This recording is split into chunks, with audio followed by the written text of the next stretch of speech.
नमस्कार दोस्तों, अपनी आंखें बंद कीजिए और कहानी को ध्यान से सुनिए। एक बार एक बहुत बड़ा नेता एक साधु के छोटे से आश्रम में गया। वह साधु के बारे में बहुत सुना था, तो उसके मन में आया कि मैं एक बार जाकर देखता हूँ कि लोग उसकी इतनी तारीफ क्यों करते हैं। जब वह उस आश्रम में गया तो वहाँ पर एक छोटा सा कमरा था जहाँ पर एक कालीन बिछा हुआ था। वहाँ पर कुछ लोग नीचे बैठे हुए थे और साधु जी सामने बैठे हुए थे। कुछ सवाल जवाब चल रहा था। वह नेता उस आश्रम में आया और उस नेता के साथ में 4 बॉडीगार्ड भी थे और उसकी यह आदत थी कि वह जहाँ पर भी जाता था लोग अपनी जगह से खड़े हो जाते थे और उसकी तरफ देखते थे, हाथ जोड़ते थे, सर झुकाते थे। लेकिन यहाँ पर ऐसा कुछ भी नहीं हुआ। साधु व्यस्त होने के कारण उसकी तरफ देखा तक नहीं। तभी नेता को लगा कि यह तो मेरी बेइज्जती है और वह इस बात से गुस्सा हो गया। नेता ने थोड़ा गुस्से से साधु की बात को बीच में काटते हुए कहा कि मैं आपसे कुछ कहना चाहता हूँ। साधु ने उसकी तरफ देखा और बोला, आप थोड़ा रुकिए, पहले मैं इनके सवाल का जवाब दे दूँ, उसके बाद मैं आपसे बात करता हूँ। तब तक आप अगर चाहें तो आप बैठ सकते हैं। बस साधु का इतना कहने की ही देरी थी, नेता का चेहरा गुस्से से लाल हो गया और फिर उसने अपना सारा गुस्सा उस साधु पर निकाल दिया। अभी तक वह नेता बहुत तमीज़ से आप कहकर बात कर रहा था, लेकिन अब वह तू तड़ाक पर उतर आया। नेता ने उस साधु को कहा, तुझे पता भी है मैं कौन हूँ और तू किससे बात कर रहा है? साधु ने उसकी तरफ देखा और कहा, मुझे इससे कोई फ़र्क नहीं पड़ता कि आप कौन हैं, लेकिन आप जो कोई भी हैं, अगर आप चाहते हैं कि मैं आपके सवाल का जवाब दूं या आपसे बात करूं, तो आपको कुछ देर रुकना होगा। और साधु की यह कहते ही नेता गुस्से से पागल हो गया और वहीं सबके सामने चीखने चिल्लाने लग गया, अब मैं तुझे तेरी असली औकात दिखाऊंगा। तूने मुझसे पंगा लेकर ठीक नहीं किया। तुझे पता भी है तेरे बारे में क्या सोचता हूँ मैं? साधु ने फिर से नेता की तरफ देखा और बड़े ही प्रेम से कहा, मुझे इससे कोई फ़र्क नहीं पड़ता कि आप मेरे बारे में क्या सोचते हैं। आप जो चाहें वह मेरे बारे में सोच सकते हैं।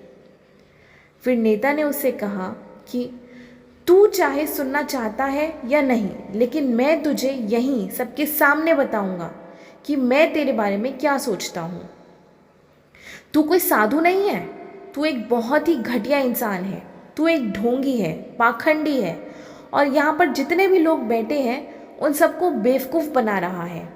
तेरा बस एक ही मकसद है, इन लोगों की जेब में जितना भी पैसा है वह सब तेरे पास आ जाए। तू अपने फ़ायदे के लिए इन लोगों का इस्तेमाल कर रहा है और अब मैं तुझे नहीं छोड़ने वाला हूँ। पूरी दुनिया के सामने तेरा पर्दाफाश करके रहूँगा। लेकिन उसके इतना बोलने के बाद भी हल्की सी मुस्कान उस साधु के चेहरे पर बनी रही।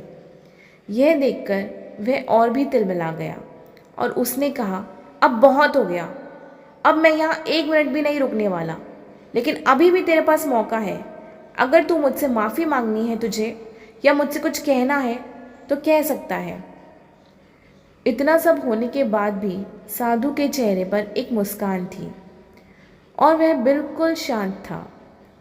और फिर उन्होंने अपनी आंखें बंद करी और फिर साधु ने अपनी आंखें खोली, हाथ जोड़े और कहा कि मुझे आपसे कोई गिला शिकवा नहीं है।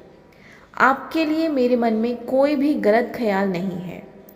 जो भी मेरे बारे में आपने कहा वह आपकी अपनी सोच थी, तो मुझे आप में कोई भी बुराई नज़र नहीं आती है। मुझे आप बहुत ही भले इंसान लग रहे हैं। और साधु के इतना कहते ही नेताजी का दिमाग 7वें आसमान पर पहुंच गया। उसके चेहरे पर एक अजीब सी खुशी थी, क्योंकि उस साधु ने वही कहा जो बाकी सब लोग उस नेता को कहते हैं और वह खुशी खुशी उस आश्रम से अपनी घर की तरफ चला गया। और जा करके अपने पिताजी के साथ में बैठ गया। उसके पिताजी ध्यान में थे। उन्होंने पूरी ज़िंदगी सिर्फ लोगों की सेवा करी थी और बदले में कुछ भी उम्मीद नहीं किया। तो थोड़ी भी देर बाद जब उन्होंने अपनी आंखें खोली और देखा अपने बेटे को अपने साथ बैठे हुए, तो उनके बेटे के चेहरे पर आज एक अजीब सी खुशी थी जो आज से पहले उन्होंने कभी भी नहीं देखी थी। उन्होंने पूरी ज़िंदगी सिर्फ लोगों की सेवा करी थी। जब उन्होंने अपने बेटे की चेहरे पर वह अजीब सी खुशी देखी तो उन्होंने अपने बेटे से प्रश्न किया। उन्होंने पूछा कि बेटा आज ऐसा क्या हुआ जो तुम इतना खुश हो। फिर उसने एक एक करके सब कुछ बताया कि आज क्या हुआ, किस तरह से वह आश्रम गया, वहाँ पर क्या हुआ, उसने क्या कहा और साधु जी ने क्या कहा। जब उसके पिताजी ने पूरी बात सुनी तो वह थोड़ा मुस्कुराए और अपने बेटे को देखकर बोले कि उन साधु ने तुम्हारी तारीफ नहीं करी, क्योंकि उन्होंने वह नहीं कहा जो तुमने, उन्होंने वह कहा जो तुम खुद हो, और तुमने जो भी कुछ उनको कहा वो नहीं कहा जो वो है, बल्कि तुमने वह कहा जो तुम खुद हो। यही बात वेदों में भी कही गई है, यथा दृष्टि तथा सृष्टि। यह दुनिया तुम्हें वैसी ही दिखती है जैसी ये दुनिया है। ये दुनिया वैसी दिखती है जैसे तुम खुद हो। जिसकी नज़र जैसी होती है उसके लिए दुनिया वैसी ही होती है।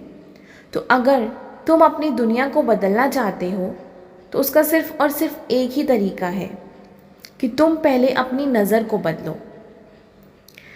तो दोस्तों, ये थी आज की हमारी कहानी। आई होप आपको पसंद आई होगी। अगर पसंद आई हो तो प्लीज़ हमारे चैनल को लाइक, शेयर एंड सब्सक्राइब कीजिए। Thank you.